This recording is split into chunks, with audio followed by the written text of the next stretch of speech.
Mohammad sir, राष्ट्रीय कार्यकारी अध्यक्ष राष्ट्रीय मुस्लिम मोर्चा नई दिल्ली।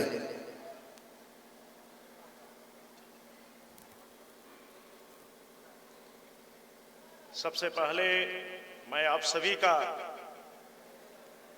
पूरे देश भर में चल रही राष्ट्रव्यापी ईवीएम भंडाफोर परिवर्तन यात्रा पार्ट 2 की शुरुआत कन्याकुमारी से लेकर कश्मीर तक के लिए मूल निवासी नायक मान्यवर वावन मेश्राम साहब के नेतृत्व में आरंभ किया गया।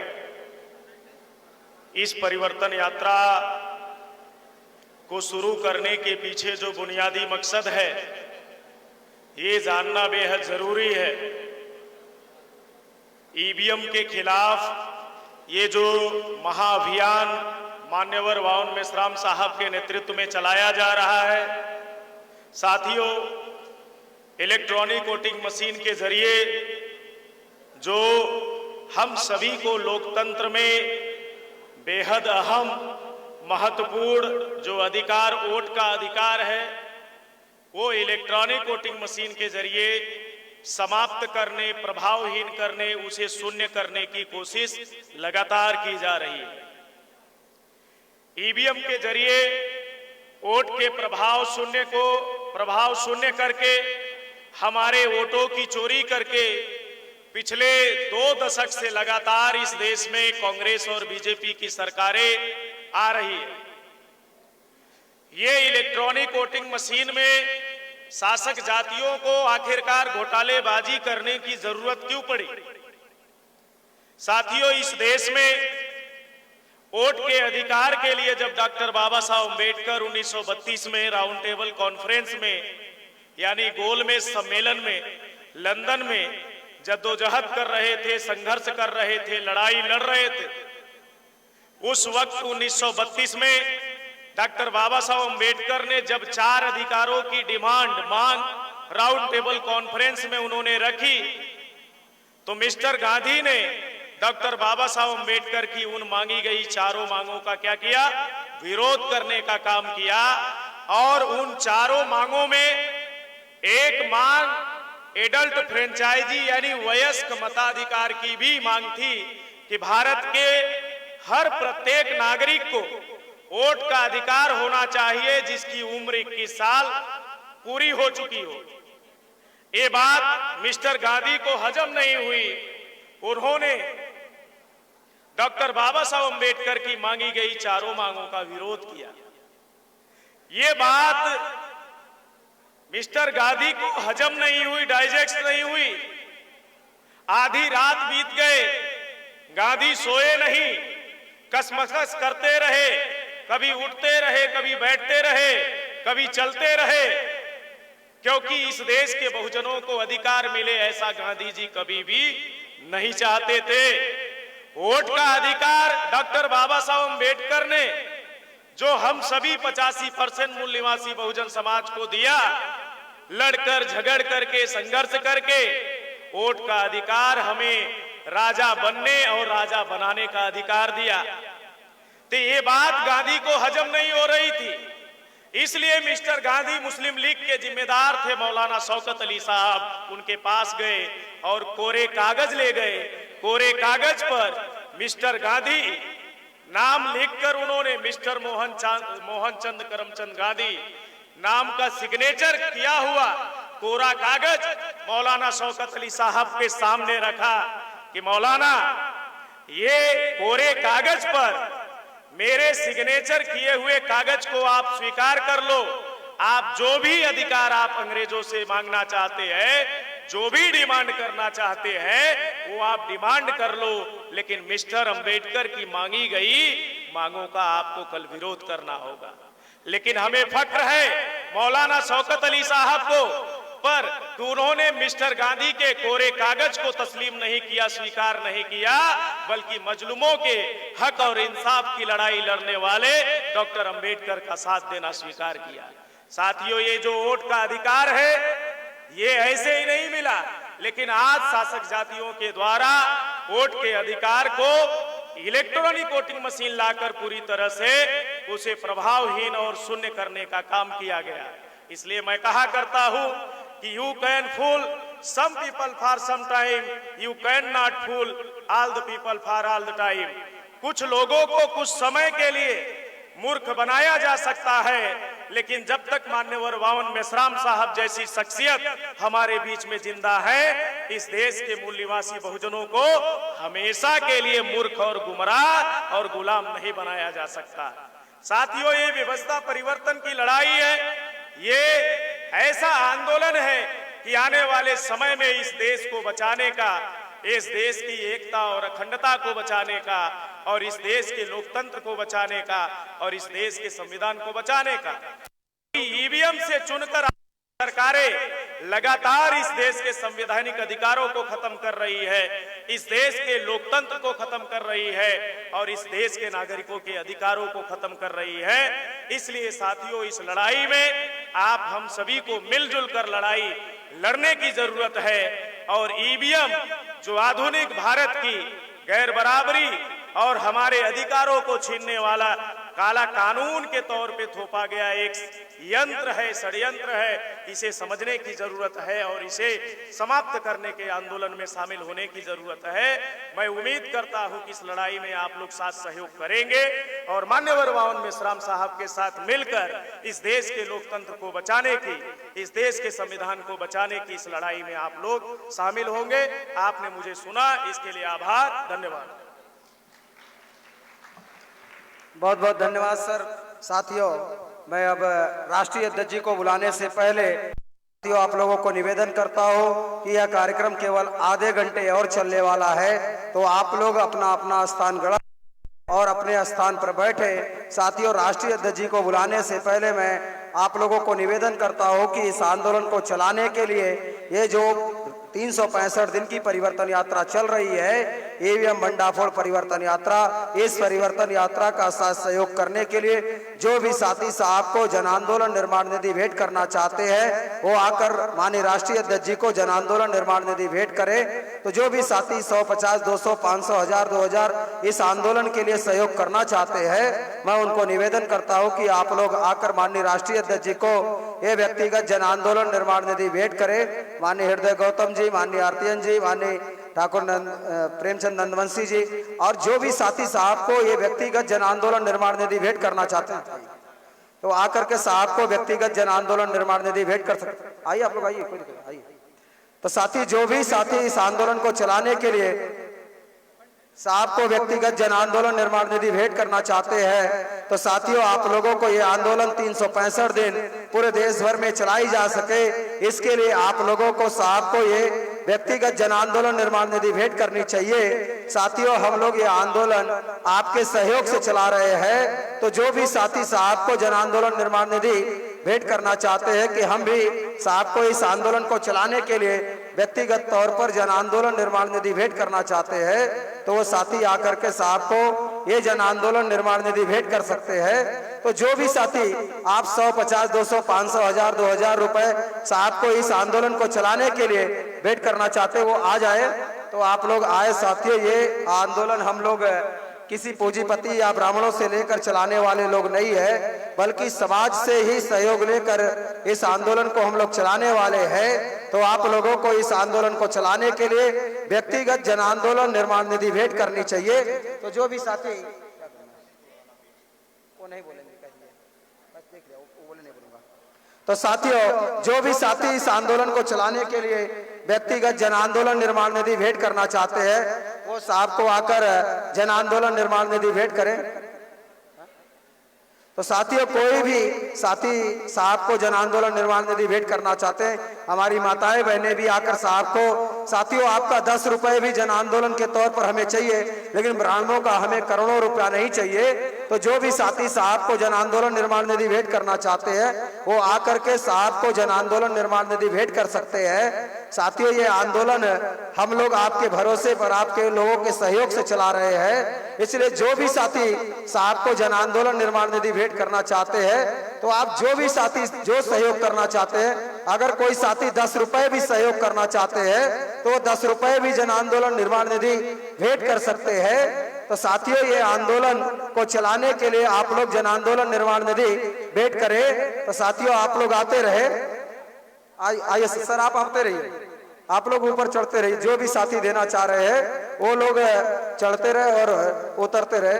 जो भी साथी इस आंदोलन को चलाने के लिए व्यक्तिगत तौर पर जन आंदोलन निर्माण निधि भेंट करना चाहते हैं साथियों, और आप लोग फिर माननीय राष्ट्रीय अध्यक्ष जी को सुनकर ही यहाँ से जाएंगे साथियों। हम लोग जल्द इस कार्यक्रम को खत्म करेंगे क्योंकि राष्ट्रीय अध्यक्ष जी को जाना भी है, इनको दिल्ली जाना है, इसलिए हम लोग साथियों साहब को सुनकर ही जाएंगे।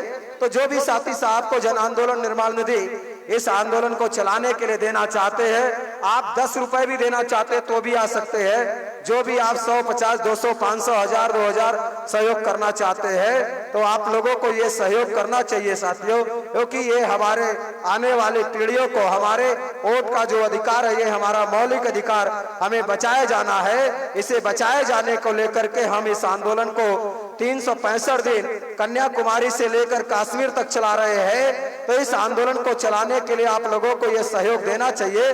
तो मैं आप लोगों को निवेदन कर रहा हूं कि आप लोग ये व्यक्तिगत तौर पर जन आंदोलन निर्माण निधि भेंट करने के लिए आते रहे और उतरते रहे। जो भी साथी देना चाहते हैं वो आते रहे और साहब को जन आंदोलन निर्माण निधि दे करके आप लोग अपने स्थान पर बैठेंगे और साहब को सुनकर जाएंगे। तो साथियों आप लोग जल्दी कर, माता जी आ जाइए, आप लोग आ जाइए, आप लोग आते रहे। और साथियों हमें ये जन आंदोलन निर्माण निधि अपने जनरेशन को बचाने के लिए, अपने बच्चों की मौलिक अधिकारों को बचाने के लिए हम दे रहे हैं। तो साथियों हमें इस आंदोलन के लिए साथ सहयोग करना है। तो साथी जो भी साथी सहयोग करना चाहते हैं वो आकर के साहब को जन आंदोलन निर्माण निधि भेंट कर सकते हैं। आप जो भी करना चाहते हैं, अगर कोई साथी 10 रुपए भी आंदोलन के लिए देंगे तो उनका चाहिए, लेकिन ब्राह्मणों को करोड़ों रुपया हमें नहीं चाहिए। तो साथियों इसके लिए ये जन आंदोलन निर्माण निधि हम समाज से मांगते हैं। हमें समाज से मांगने में किसी प्रकार की कोई शर्म नहीं है साथियों। ये लड़ाई हम लोगों को लड़नी है, तो जिनकी लड़ाई है उन्हीं से लेना होगा। तो साथियों आप लोगों को ये आंदोलन चलाने के लिए जन आंदोलन निर्माण निधि भेंट करनी चाहिए। तो साथी जो भी देना चाह रहे हैं वो आकर के साहब को जन आंदोलन निर्माण निधि भेंट करें और इसके बाद हम लोग माननीय राष्ट्रीय अध्यक्ष जी को सुनेंगे। तो जो भी साथी आना चाहते हैं वो आए और साहब को व्यक्तिगत जन आंदोलन निर्माण निधि भेंट करें। और आप लोग अपने स्थान पर बैठे, कोई भी साथी इधर उधर ना घूमे। जो लोग पीछे की कुर्सियों पर बैठे हुए हैं उनको निवेदन करता हूं सभी लोग आगे की कुर्सियों पर, हमारी माताएं बहनें पीछे एकदम बैठी हुई हैं, उनको निवेदन कर रहा हूं कि आप लोग आगे की कुर्सियों पर चले आए। आप सभी लोग कुर्सियों पर अपना स्थान ग्रहण करें। तो आप लोगों को निवेदन है कि आप लोग आगे की कुर्सियों पर चले आइए और आगे की सीटों पर बैठे। साथियों इसके बाद हम लोग राष्ट्रीय अध्यक्ष जी को ही सुनेंगे। तो आप लोग जो साथी देना चाहते हो वो आ जाए, वो साथी जल्दी आ जाए और इसके बाद हम लोग राष्ट्रीय अध्यक्ष जी को सुनेंगे। हम अपनी माताओं बहनों को निवेदन कर रहे हैं आप लोग और जो हमारे पुरुष साथी भी है वो आगे की कुर्सियों पर चले आए। पीछे का सीट आप लोग छोड़कर आगे की कुर्सियों पर चले आइए। तो जो साथी जन आंदोलन निर्माण निधि भेंट करना चाहते हैं वो आकर के साहब को जन आंदोलन निर्माण निधि भेंट कर सकते हैं। साथियों अब मैं माननीय राष्ट्रीय अध्यक्ष जी को ये निवेदन करता हूं कि आप आए और आज की अध्यक्षीय प्रबोधन रखे माननीय राष्ट्रीय अध्यक्ष Indian medical professional association doctor मगन ससाने साहब। जो साथी आना चाहते हैं आ जाइए। अच्छा, जो लोग व्यक्तिगत देने के लिए आना चाहते हैं आ जाए। फिर उसके बाद साथियों हम लोग माननीय राष्ट्रीय अध्यक्ष जी को सुनेंगे। जो साथी अभी देना चाहते हैं वो माननीय राष्ट्रीय अध्यक्ष जी को सुनने के बाद फिर कर सकते हैं। तो अभी आना है तो आप लोग जल्दी आ जाए और उसके बाद साथियों आप जल्दी आ जाए और उसके बाद हम लोग, क्योंकि राष्ट्रीय अध्यक्ष जी को सुनेंगे। राष्ट्रीय अध्यक्ष जी का समय क्योंकि साथियों 4:09 हो गया है। तो जो साथी देना आप चाहते हैं वो माननीय राष्ट्रीय अध्यक्ष जी को सुनने के बाद देंगे। आप लोग अब अपनी जगह पर बैठ जाएं। आप लोग अपनी जगह पर बैठ जाए और फिर हम लोग राष्ट्रीय अध्यक्ष जी को सुनेंगे।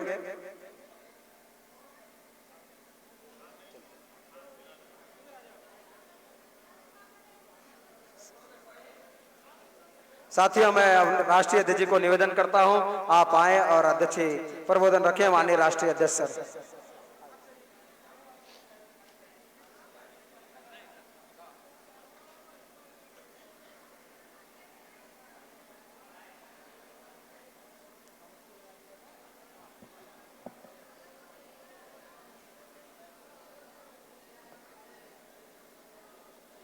साथियों, आवाज आ रहा है? आवाज आ रहा है? साथियों, भारत मुक्ति मोर्चा और बहुजन क्रांति मोर्चा के माध्यम से ईवीएम भांडाफोड़ परिवर्तन यात्रा पार्ट 2 कन्याकुमारी से लेकर कश्मीर तक माननीय वामन मेश्राम साहब के नेतृत्व में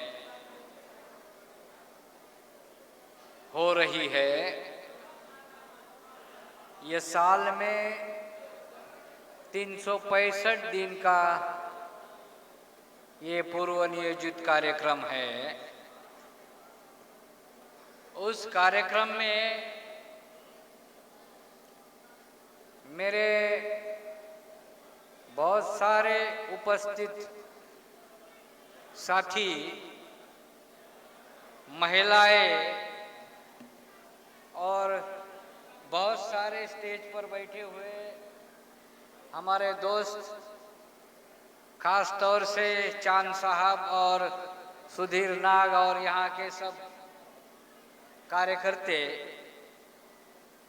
साथियों, ये जो ईवीएम भांडाफोड़ परिवर्तन यात्रा जो कन्याकुमारी से लेकर कश्मीर तक हो रही है, इसके बारे में आपको जानकारी पहले से ही मिली है। साथियों, ये जो इलेक्ट्रॉनिक वोटिंग मशीन है, ये मशीन कारखाने में बनता है। ये मशीन कारखाने में बनता है।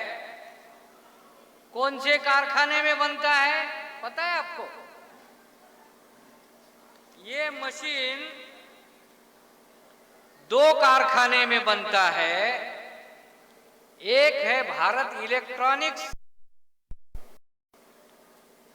और दूसरा है इलेक्ट्रॉनिक्स कॉरपोरेशन ऑफ इंडिया। एक इंदौर में है और एक हैदराबाद में है। ये मशीन वहां बनता है और ये मशीन बनाने का जो उद्देश्य है ब्राह्मणों का, वो अलग है। वो आपको बताएंगे नहीं। और इसके साथ साथ ये हमें ऐसा बताते हैं कि ये जो बैलेट पेपर होता है वो कागज पे होता है। बैलेट पेपर ऐसा कागज पर होता है। तो इस कागज को बैलेट पेपर पर तैयार करने के लिए बहुत सारा जंगल तोड़ हो सकता है कागज बनाने के लिए। ये भी कारण देती है सरकार। सरकार कारण क्या देती है मशीन बनाने के पीछे? ये देती है। और दूसरा कारण ये देती है कि जब बैलेट पेपर पर हम डब्बा मार के हमारा मत प्रदर्शित करते हैं, तो जब काउंटिंग होता है, ये काउंटिंग, तो ऐसा पेपर काउंट करने के लिए बहुत सारा समय लगता है, ऐसा बताते हैं। लेकिन ये जो कारण ईवीएम और वोट के माध्यम से बताते हैं, ये कारण सही नहीं है, बिल्कुल झूठ है। वो बताते नहीं। ब्राह्मण कारण कौन बताएगा? जो चोरी करना चाहता है क्या वो बताएगा मैं आपके घर चोरी करने आया हूं? बताएगा? नहीं बताएगा, बिल्कुल नहीं बताएगा। तो जब चोरी होती है वो बता के नहीं होती। दूसरी बात ऐसी है, जब चोरी होती है और जो चोरी करता है वो ये खबरदारी लेता है मेरी चोरी पकड़ी नहीं जाना चाहिए, मुझे चोरी करते वक्त किसी ने देखना नहीं चाहिए। इसलिए तो अंधेरे में चोरी होती है, कोई देख नहीं सकता। तो साथियों, ईवीएम के माध्यम से जो हमारे मतों की चोरी होती है, इसके पीछे ब्राह्मणों का ऐसा भी कोई उद्देश्य है जो कि ईवीएम मशीन वोट के लिए उपयोग और प्रयोग करना, इसका असली मकसद किसी के समझ में ना आए, ये खबरदारी लेता है। दूसरी बात, चोरी पकड़ी नहीं जाना चाहिए, इसकी भी खबरदारी लेता है। वो कैसी लेता है वो मैं बताऊंगा। तो साथियों, संक्षिप्त में मैं आपको बताना चाहता हूं, डॉक्टर बाबा साहब आम्बेडकर ने संविधान लिखा। क्यों लिखा? क्यों लिखा? ऐसा ब्राह्मणों को कहा बाबा साहब ने कि ये मैं संविधान लिख रहा हूं, इस संविधान के माध्यम से आप बहुजन समाज पर राज करो और बहुजन समाज को गुलाम बनाए रखो और आप राज करो। क्या ये मकसद बाबा साहब का था संविधान लिखने के पीछे? यानी कि ब्राह्मणों, तुम हमारे ऊपर राज करो संविधान के तरीके से, लेकिन बहुजन समाज को गुलाम रखो, ऐसा मकसद था बाबा साहब का? अगर ऐसा ही मकसद था तो संविधान लिखने की क्या जरूरत है? हम तो पहले से ही गुलाम थे। वास्तव में साथियों, संविधान लिखने के पहले ही भारत में एक संविधान मौजूद था।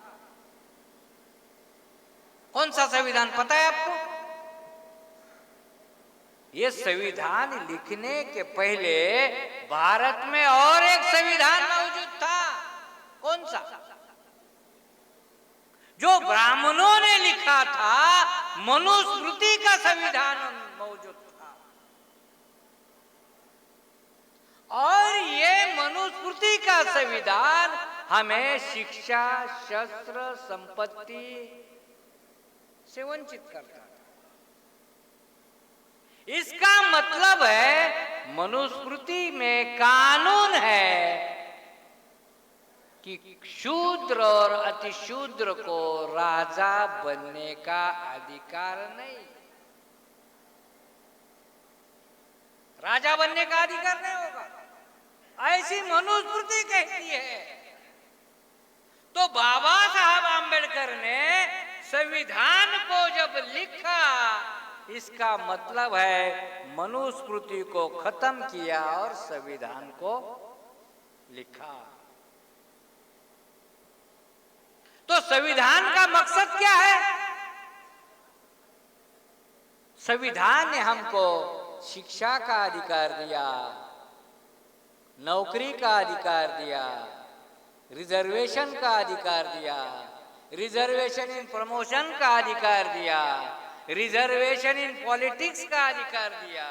ये कोई अधिकार नहीं है, ये अधिकार आपको बाबा साहब ने संविधान के माध्यम से राजा बनने के अधिकार है। ब्राह्मणों ने अधिकार छीन के गुलाम बनाया, बाबा साहब ने अधिकार दे के हमको इस देश का हुक्मरान बनाया। हुक्मरान बनाया। एक बात बहुत इंपॉर्टेंट है कि 1950 के पहले कानून बनाने का अधिकार केवल और केवल ब्राह्मणों को ही था। हमारे कल्याण का, हमारे सत्यानाश का कानून बनाने का अधिकार 1950 के पहले केवल ब्राह्मणों। 1950 के बाद क्या हुआ? बाबा साहब ने कानून बनाने का अधिकार प्रतिनिधित्व के माध्यम से ब्राह्मणों से छीना और हमारे लोगों के हाथ में दिया कि नहीं? हमारे लोगों के हाथ में प्रतिनिधित्व के हाथ में दिया। कानून बनाने का अधिकार किसी को नहीं है, केवल जो प्रतिनिधित्व है, जो एमपी एमएलए है, उसको on the behalf of people, लोगों के कल्याण का कानून, सत्यानाश का कानून बनाने का अधिकार नहीं है किसको। केवल और केवल कल्याण का कानून बनाने का अधिकार आपको दिया। आपको दिया मतलब प्रतिनिधित्व को दिया। क्या ऐसा हुआ? क्या इस देश में ऐसा हुआ? मैं यूपी का उदाहरण देता हूं। मायावती जी भी दिल्ली में थी, मुलायम जी भी दिल्ली में थे। एक बात बताइए, इन लोगों ने, इन नेताओं ने जनता के कल्याण का कानून दिल्ली में बनाया? आज तक बनाया? किसी ने नहीं बनाया। कानून ही नहीं बनाया।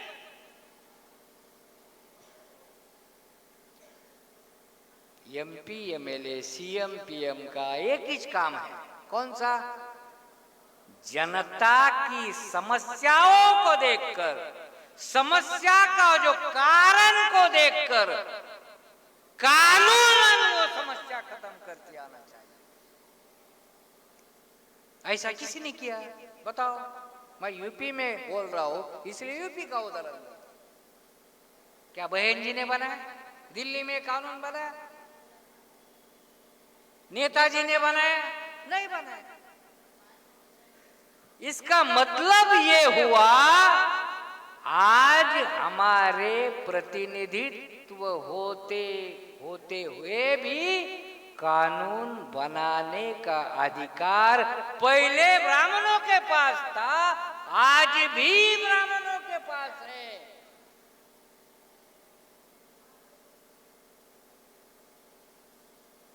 ये है।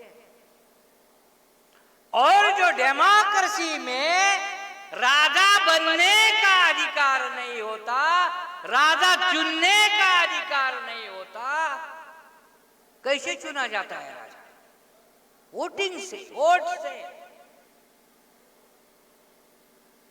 ये वोट एमपी एमएलए चुनने का अधिकार नहीं है। ये वोट आपको राजा चुनने का अधिकार नहीं है। ये वोट आपको राजा बनाने का अधिकार है, बनने का अधिकार है। आप ही राजा हो।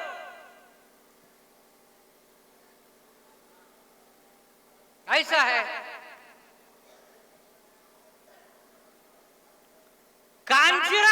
कहते थे जिसकी जितनी संख्या भारी उसकी उतनी भागीदारी। ऐसा क्यों कहा? कांशीराम जी ने ऐसा क्यों कहा? क्योंकि कानून बनाने का अधिकार ब्राह्मणों के पास था। अगर संख्या के अनुपात में हमको अगर प्रतिनिधित्व मिला तो क्या होगा? ब्राह्मणी व्यवस्था खत्म हो जाएगी। ये जो प्रतिनिधित्व का जो हथियार है, प्रतिनिधित्व साधारण बात नहीं है डेमोक्रेसी में। प्रतिनिधित्व का कानून बनाने का अधिकार होता है।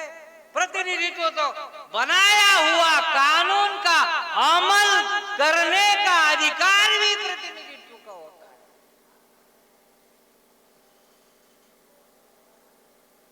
बस हमारा एमपीएमएल तो है, लेकिन कानून बनाने के प्रक्रिया में नहीं है, कानून इंप्लीमेंटेशन करने के प्रक्रिया में किधर कुछ नहीं है।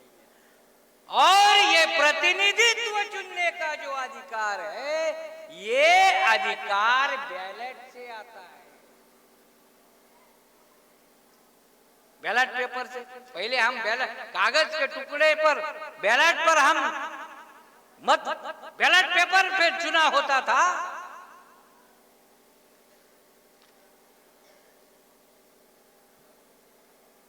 तो ये राजा बनने का अधिकार है।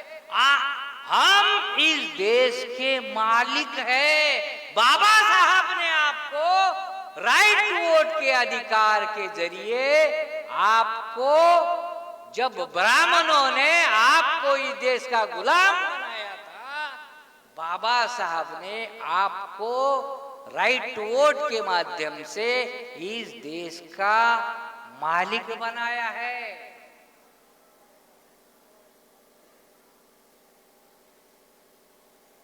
मैं ये तुलनात्मक क्यों समझा रहा हूं आपको?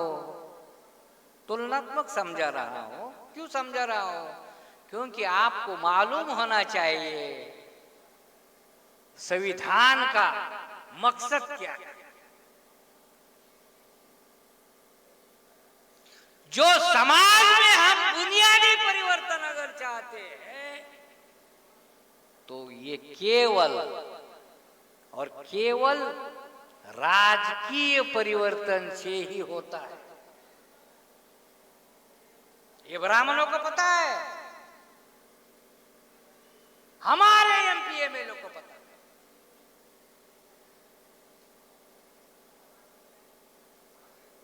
तो राजा बनने का अधिकार, राजा बनने के अधिकार से हमें वंचित किया गया। तो कानून बनाने का जो हमारे प्रतिनिधित्व के हाथ में जो अधिकार आया था, जनता के प्रति कानून बनाने का अधिकार आज भी हमारा नहीं है, छीन लिया।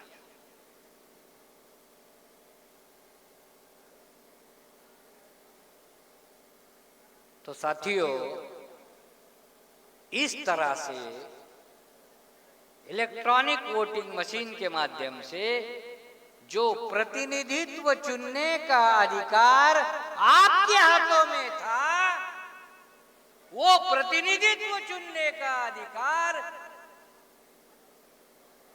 ईवीएम के हाथों में गया, मशीन के हाथों में गया। तो इससे क्या हुआ? हमारे साथियों ने कहा, डिटेल में कहा कि ईवीएम के पहले जब कांशीराम जी एक्टिव पॉलिटिक्स में थे, तब भारत की कांग्रेस बीजेपी की सरकारें अस्थिर थी जब ईवीएम नहीं था। कोई भी 5 साल सरकार नहीं चला सकता था, कोई भी 5 साल सरकार नहीं चला सकता था। क्यों? क्योंकि मेजॉरिटी उनको नहीं मिलती थी। मेजॉरिटी उनको क्यों नहीं मिलती थी? क्योंकि हमारा वोटिंग बैलेट पेपर पर होता था।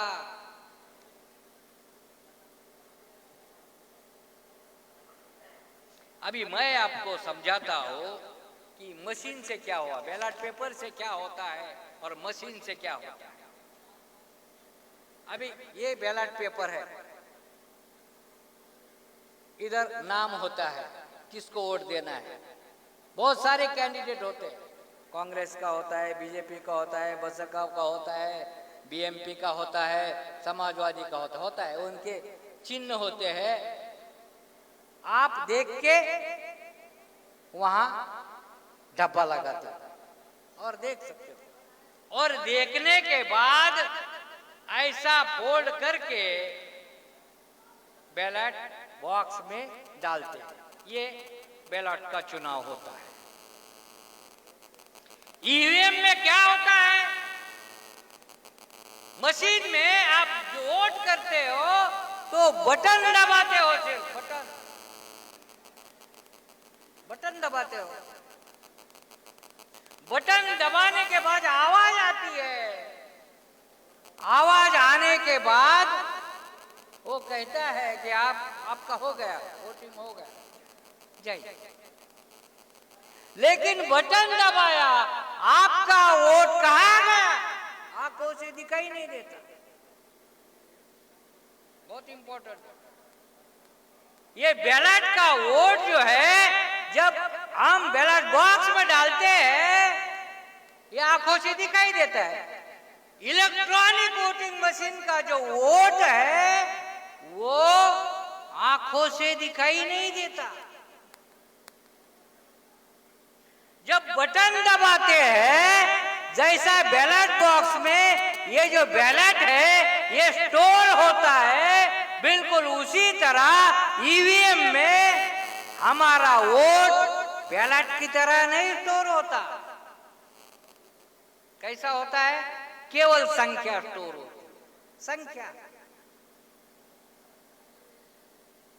केवल संख्या स्टोर होती।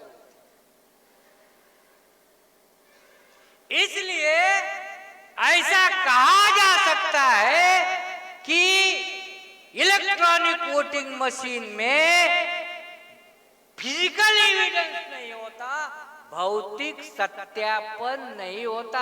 ये जैसा दिखता है वैसा ईवीएम का वोट अंदर गए हुआ दिखता नहीं।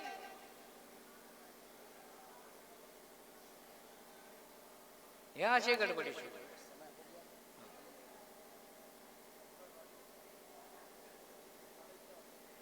दूसरी बात है, अभी इसका हम काउंट कर सकते हैं, लेकिन इलेक्ट्रॉनिक वोटिंग मशीन में काउंट करने की सुविधा नहीं है। बटन दबाया, कैलकुलेशन होता है, काउंट नहीं होता। काउंटिंग केवल बैलेट में होता है, ईवीएम में नहीं होता। ईवीएम में केवल रिकैलकुलेशन होता है। तो इस तरह से साथियों, जब हम इलेक्ट्रॉनिक वोटिंग मशीन में वोट डालते हैं, दिखाई नहीं देता। और ईवीएम में जो चिप होता है, ये चिप जापान और अमेरिका बनाता है। और ये जो चिप होती है, ये चिप केवल जो सरकार में होता है, सरकार के जो ब्राह्मण होते हैं उनको ही पता होता है। इसलिए वही लोग फ्रॉड कर सकते हैं।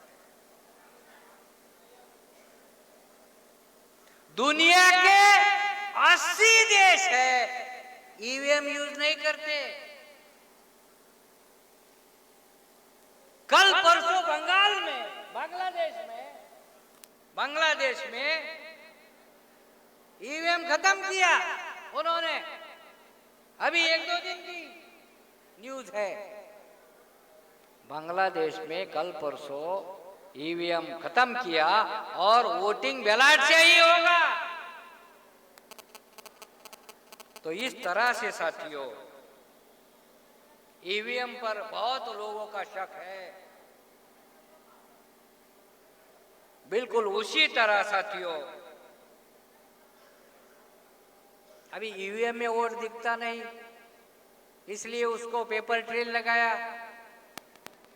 एक होती है घोटाला करने वाली मशीन, उसको ईवीएम हम कहते हैं। ये चोरी करने, वोटों की चोरी करने वाली मशीन ईवीएम, और उसके साथ एक मशीन जोड़ी है जो अलग मशीन है, वो है चोरी पकड़ने वाली मशीन।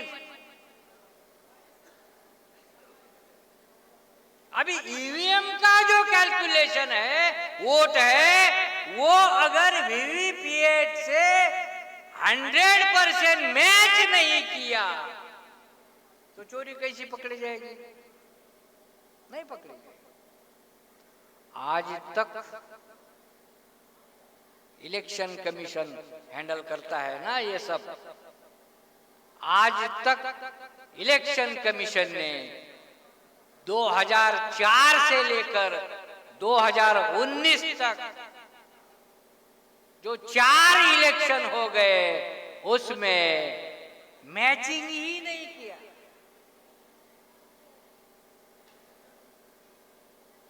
आप इलेक्शन कमीशन के वेबसाइट पर देख सकते हो, इलेक्शन कमीशन के वेबसाइट पर देख सकते हो, इसमें लिखा है ये जो इलेक्शन का डाटा है, the data is estimated and subject to change. यानी कि ये जो सरकार है, ये पक्की सरकार नहीं है, ये प्रोविजनल सरकार है, वही चल रही है। ये फ्रेश डाटा है। ऐसा क्यों हो रहा है? ऐसा क्यों हो रहा है? ये जो घोटाला हो रहा है साथियों, ये साधारण लोगों को इसमें बिल्कुल ज्ञान नहीं है, आपको बिल्कुल ज्ञान नहीं। आपके भविष्य के साथ जो खिलवाड़ हो रहा है, इसी के माध्यम से हो रहा है। इसके बारे में एमपी एमएलए को भी पता नहीं है। अगर पता है, अगर उसने आवाज उठाया तो ईडी सीबीआई उनके पीछे पीछे भागता है। इसलिए वो भी कुछ बोलते थे।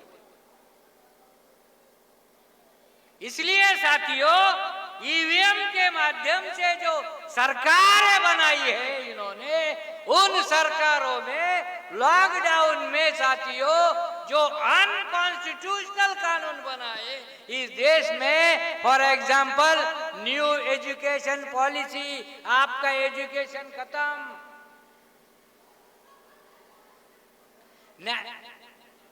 नेशनल मेडिकल कमीशन, आपकी स्वास्थ्य व्यवस्था खत्म, यानी कि उसका प्राइवेटाइजेशन लॉकडाउन में, आपका रिजर्वेशन खत्म, सभी खत्म किया, सभी खत्म किया। आपका नागरिकत्व का कानून से आपका नागरिकत्व भी आने वाले समय में खत्म हो गया।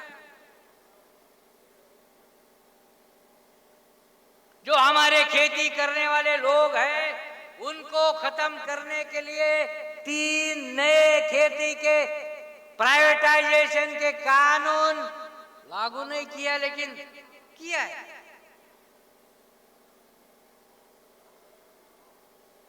और सबसे खतरनाक, हमारा वोट जो चोरी होता है, हमारा वोट चोरी करने के लिए, राइट टू वोट खत्म करने के लिए इलेक्ट्रॉनिक वोटिंग मशीन। क्या बचा है आपके जीवन का खत्म करने के लिए? बताओ, क्या खत्म करने का बचा है? कुछ नहीं।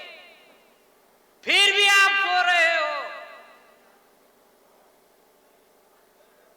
कोई आएगा नहीं, आपका कल्याण करने के लिए कोई आएगा नहीं साथियों। जितनी आप में ईवीएम के खिलाफ जागृति बढ़ेगी, जितना आप लोगों को तैयार करेंगे, आपके परिवार को तैयार करो, आपके बाजू वालों को तैयार करो, आपके गली वालों को तैयार करो, आपके गांव वालों को तैयार करो, जाति वालों, अलग जातियों के लोगों को तैयार करो, आपके दोस्तों को ये तैयार करो, बताओ, उनको बताओ, स्वस्थ नहीं बैठो, उनको बताओ, तैयार करो। और जो ये आंदोलन है, ये जो जन आंदोलन है, ये जन आंदोलन बहुत जोर से इस देश में उभर आना चाहिए, इसी से लाना चाहिए, इसी से ही हमारी समस्या खत्म हो सकती है। साथियों, ये जो मशीन है, अभी बहुत सारी उथल पुथल दिल्ली में सेंटर में हो रही है, लेकिन इस पर ज्यादा ध्यान देने की जरूरत नहीं है। कौन क्या बोलता है, कौन क्या बोलता है, उसको बोलने दो। हमने सिर्फ यही काम करना चाहिए और कुछ नहीं, किसी का सुनना ही नहीं चाहिए, यही काम करना चाहिए, तभी काम हो। तो साथियों, इस काम के लिए आप सब लोग साथ सहयोग करेंगे। मुझे लगता है ईवीएम ने हमारा कैसे सत्यानाश किया, आपको समझ में आया होगा। आपने लोगों को तैयार करने के लिए आप हमारा साथ सहयोग देंगे, तन मन धन से साथ सहयोग देंगे, इसी आशा और विश्वास के साथ मैं यही रुकता हूँ। धन्यवाद। जय मंगलवासी। बहुत बहुत धन्यवाद सर। साथियों, अब इस सभा के धन्यवाद ज्ञापन और समापन के लिए मैं आर के आरतीयन को निवेदन करता हूं, आप आए और इस सभा के धन्यवाद ज्ञापन करते हुए समापन की घोषणा करें। माननीय आर के आरतीयन।